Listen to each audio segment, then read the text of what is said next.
अगर वीडियो अच्छी लगे तो लाइक और सब्सक्राइब करना ना भूले। एक बार एक शिक्षक संपन्न परिवार से संबंध रखने वाले एक युवा शिष्य के साथ कहीं टहलने निकले। उन्होंने देखा कि रास्ते में पुराने हो चुके एक जोड़ी जूते उतरे पड़े हैं, जो संभवतः पास के खेत में काम कर रहे गरीब मजदूर के थे, जो अब अपना काम खत्म कर घर वापस जाने की तैयारी कर रहा था।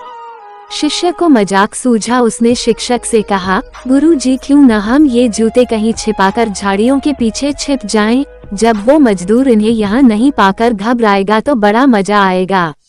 शिक्षक गंभीरता से बोले, किसी गरीब के साथ इस तरह का भद्दा मजाक करना ठीक नहीं है।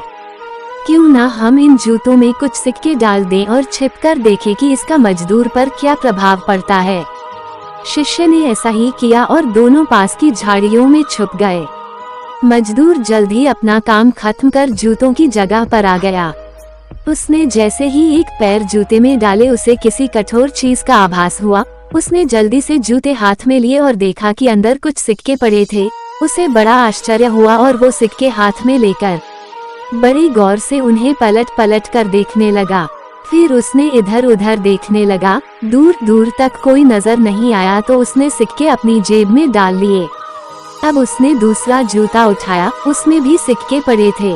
मजदूर भाव विभोर हो गया। उसकी आंखों में आंसू आ गए। उसने हाथ जोड़ ऊपर देखते हुए कहा, हे भगवान, समय पर प्राप्त सहायता के लिए उस अनजान सहायक का लाख लाख धन्यवाद। उसकी सहायता और दयालुता के कारण आज मेरी बीमार पत्नी को दवा और भूखे बच्चों को रोटी मिल सकेगी। मजदूर की बातें सुन शिष्य की आंखें भर आईं। शिक्षक शिष्य से कहा, क्या तुम्हारी मजाक वाली बात की अपेक्षा जूते में सिक्का डालने से तुम्हें कम खुशी मिली? शिष्य बोला, आपने आज मुझे जो पाठ पाया है उसे मैं जीवन भर नहीं भूलूंगा। आज मैं उन शब्दों का मतलब समझ गया हूँ जिन्हें मैं पहले कभी नहीं समझ पाया था, कि लेने की अपेक्षा देना कहीं अधिक आनंददायी है। देने का आनंद असीम है, देना देवत है। दोस्तों, सचमुच जॉय ऑफ गिविंग से बढ़कर और कोई सुख नहीं है।